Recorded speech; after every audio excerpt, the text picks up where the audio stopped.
Hi, Danny. This is obviously a very difficult time for so many people. The implications of COVID-19 on the hospitality industry and the restrictions on the restaurants and bars across the Commonwealth are unprecedented. Like all businesses, the homestead is making difficult decisions to limit the impact and protect our business for the future. So yesterday, we informed our associates about the need to reduce hours, activate furloughs, and leverage PTO if available. We will continue to reassess and offer the best guidance we can for them and their families. On February 3rd, the Trump administration declared a public health emergency due to the coronavirus outbreak. The announcement came 3 days after the World Health Organization declared a global health emergency as more than 9,800 cases of the virus and more than 200 deaths had been confirmed worldwide. On February 10th, the COVID-19 death toll surpassed that of the SARS outbreak from 17 years earlier, totaling 908 reported cases in China, compared to just 774 deaths from SARS. On February 25th, the CDC says COVID-19 is headed towards pandemic status. Explaining what would signify a pandemic, Nancy Messner, MD, and director of the CDC's National Center for Immunization and Respiratory Diseases, says that thus far, COVID-19 meets 2 of the 3 required factors, including illness resulting in death and sustained person-to-person spread. Worldwide spread is the 3rd criteria not yet met at this time. Locally, on March 2nd, the Howland County Public Schools released a statement about virus exposures that took place in multiple classrooms, multiple grades, and on a bus within the school division. School officials shifted to a virtual learning format for approximately 2 weeks. This announcement came 1 day before the Virginia Department of Health reported the first virus-related death in Howland County. On March 6th, 21 passengers on a California cruise ship test positive. The ship is held at sea instead of being allowed to dock in San Francisco, while testing is continued on the remaining passengers. On March 11th, the World Health Organization declares COVID-19 a pandemic. On March 13th, President Donald Trump declared the novel coronavirus a national emergency, which unlocked billions of dollars in federal funding to fight the disease's spread. Also on March 13th, Governor Ralph Northam closes all Virginia public schools for 2 weeks. On March 17th, the Trump administration asked Congress to expedite emergency relief checks to Americans as part of the economic stimulus package. On March 18th, the Omni Homestead furloughed and reduced the hours of 700-plus employees. On March 23rd, Governor Northam closes all Virginia public schools.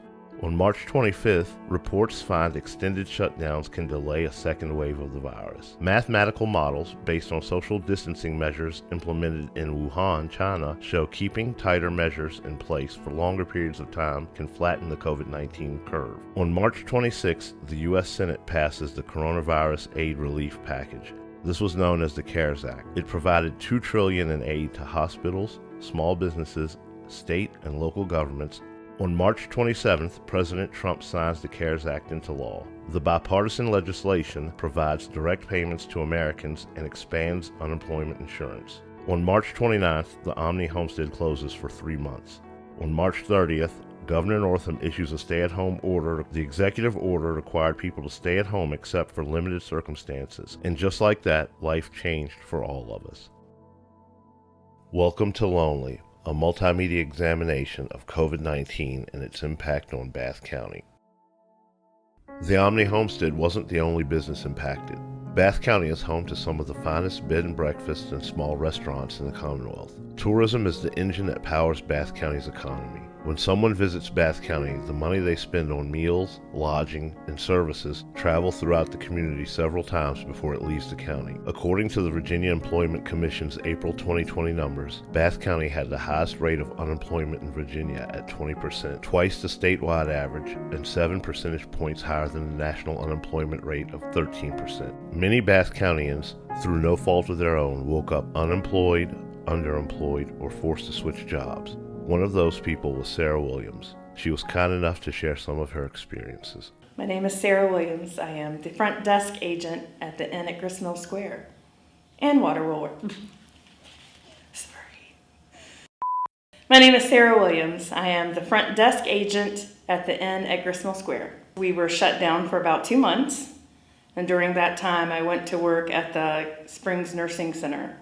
I mean, for me, it was such a new event happening, and it was happening to everyone. So for me, I knew that I still needed a job, even if the circumstances had changed. And I wanted to go to a place that legitimately needed help. I was in activities, and my role was to be the cheerleader, I guess you could say, to keep their spirits up, since their life was changing vastly too. Not directly, because I was getting to learn and know the residents and their personalities. And there were some who questioned why they couldn't see their families, why they weren't visiting. But for the most part, no one expressed that they were frustrated about it. Fortunately, we were able to, talk to them, spend time with them, and do activities, play games, do trivia. And if they ever expressed it, it would have been to someone probably who had worked there longer than me. Okay, movie theaters, yes, because I love going to the movies. That I missed working out at the wellness center for the most part.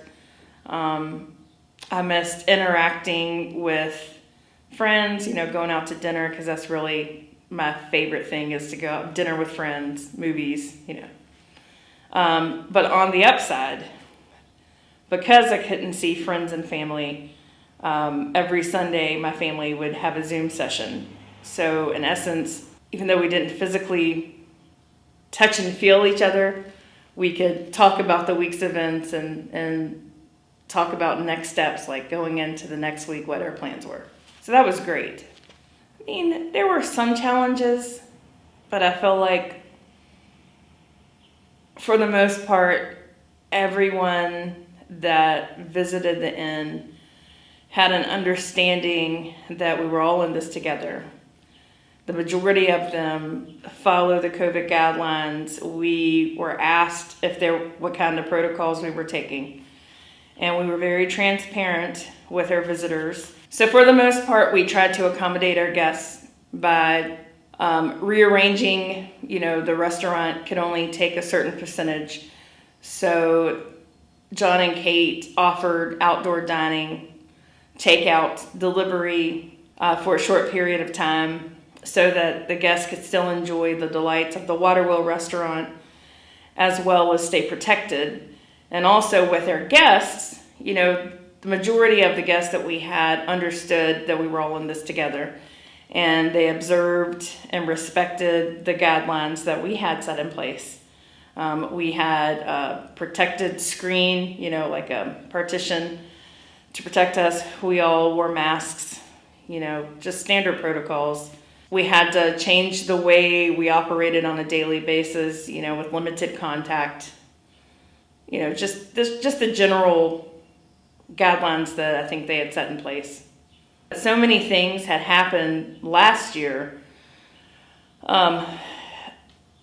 that they were major changes, I would say, in the Williams family. My brother Tim had gotten married, and then they found out they were expecting last year. And his wife Joanna got to spend a lot of time in the country because she is from Costa Rica.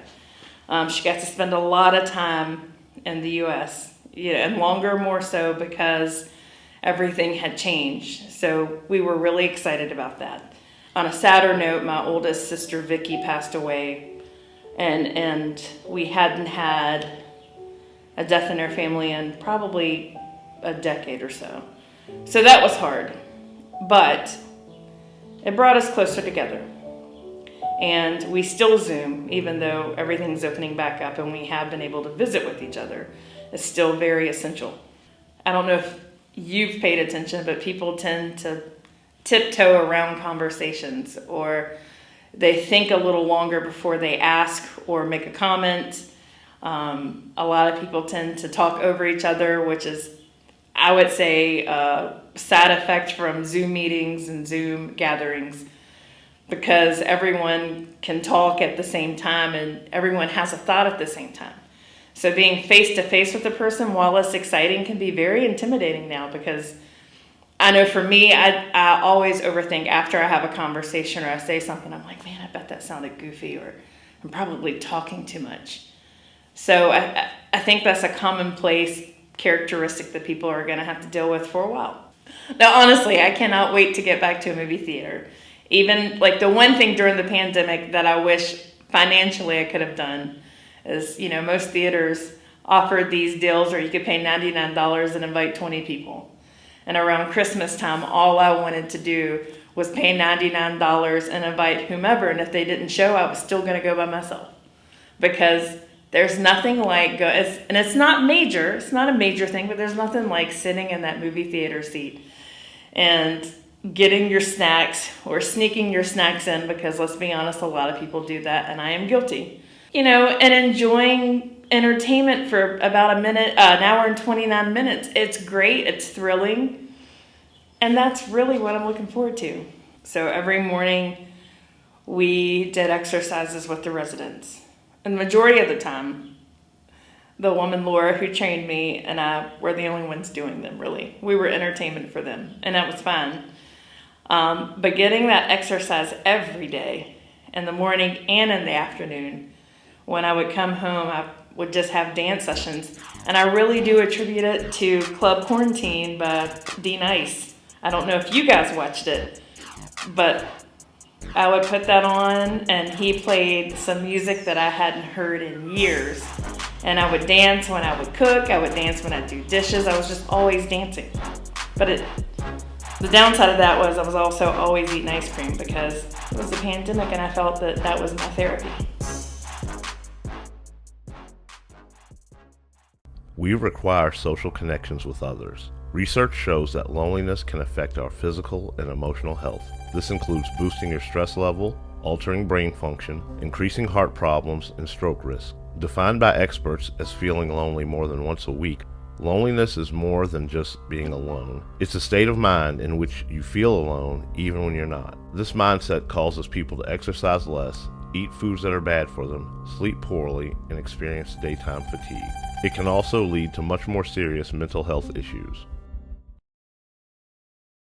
With the airline industry crippled and almost weekly updates to CDC and state guidelines for travel, many Americans just stayed home. I talked to Mr. Hal Owens about how he dealt with the pandemic. If God wants you to do something, there's a lot of things we never understand. We wonder why sometimes. But God put you in a position where He wants you to be.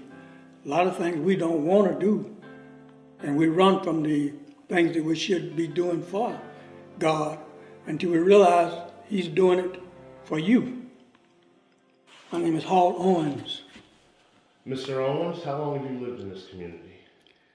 Oh, a little over 50 years. You have a military background. Talk about that for a second, if you don't mind. I've served 2 years in the Army during the 60s, between 63 and 65. And I came up here with intentions of going further out west, end up staying in Hot Springs. It wasn't easy. We were most so what I would call isolated by yourself.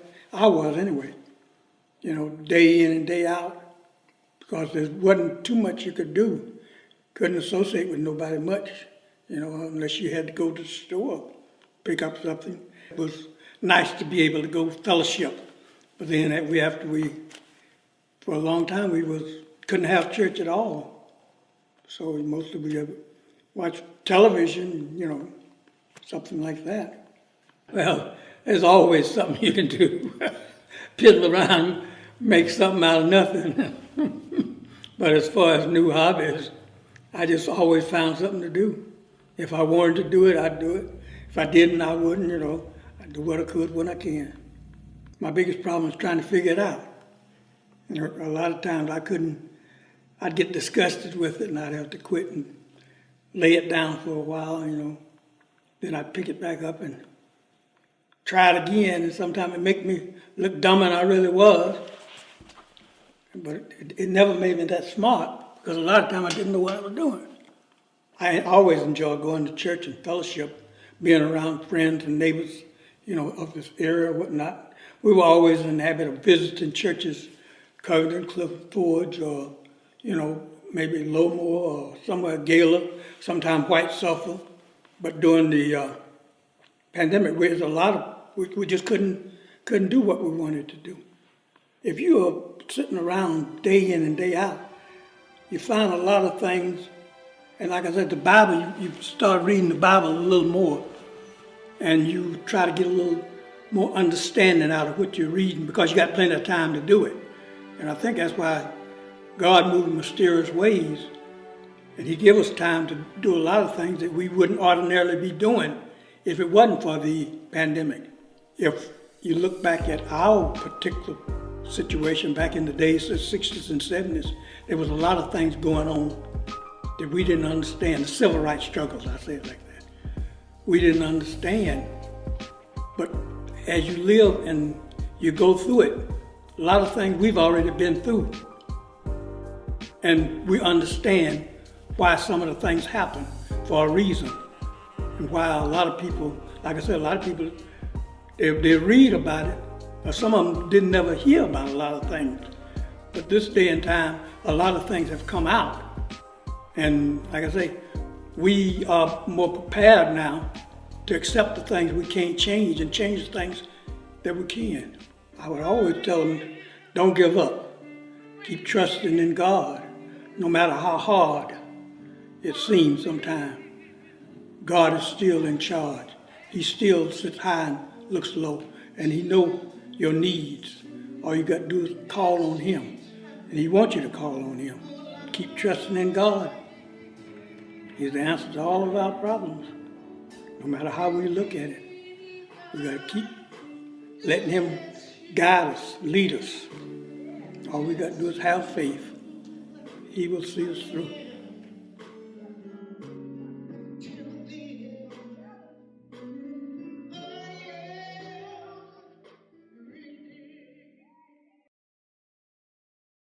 The pandemic gave us a new class of worker. That's right, the essential worker. For a few minutes, we collectively acknowledged the role everyday people play in figuratively, and in some instances, literally, keeping our society functioning. One of those essential workers is Cherie Beale. She has some encouraging words for anyone struggling to adjust back into their life. The one thing I have noticed in regards to the isolation is that it does make people more depressed, sad, and for those who have to be with each other 24/7, 7 days a week, it makes it very difficult. My name is Cherie Beale.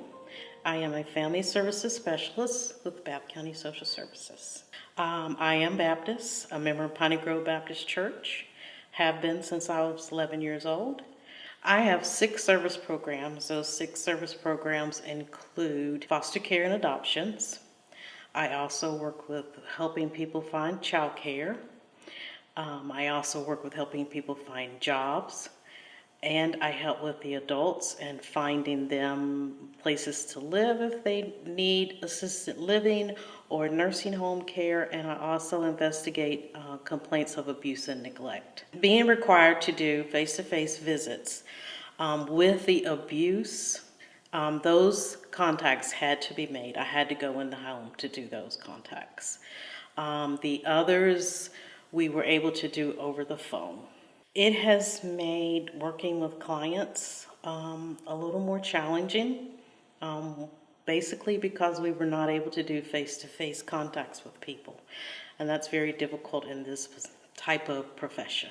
As far as counseling for people who were dealing with the pandemic, if they needed such counseling, mostly all counseling was done through Zoom. Getting back into life after the pandemic, personally, I can say, and this may sound bad, but personally the pandemic did not affect me so much as far as my lifestyle, as far as isolation.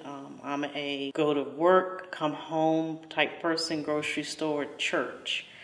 But the one thing I did find throughout the pandemic was that I was able to do a lot of walking. I still continue to walk.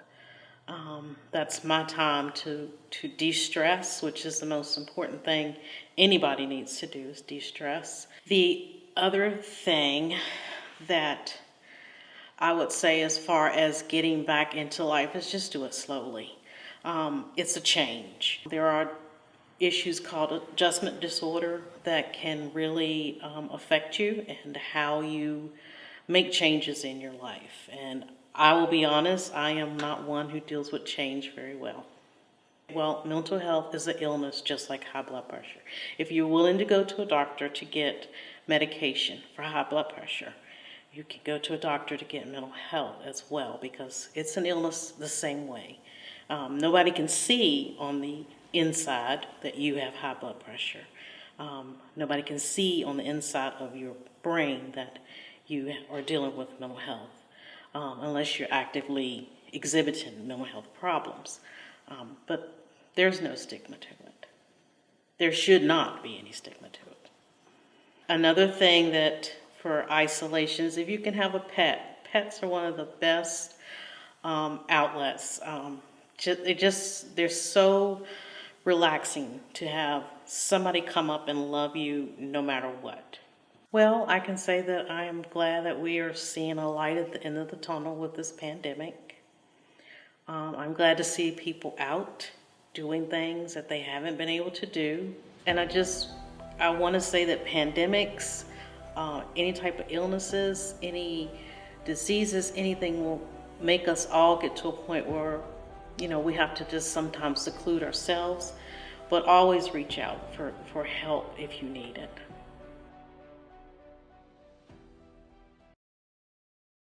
COVID-19 impacted all aspects of our lives. For some, the economic uncertainty was their source of heartache. For others, the isolation caused their emotional distress and depression. The global spread of the virus once again highlighted how similar we are. The American way of missing loved ones was identical to the Pakistani way of missing loved ones. Depression, like the virus, laughed at the lines we drew on globes and maps to divide the world. We share this trauma. Birthright, socioeconomic class, or nationality didn't spare anyone from the death and pain caused by the virus. There are stories like these all over the globe. It's my hope that they will serve as pathways to greater conversations about the life we share in time and space.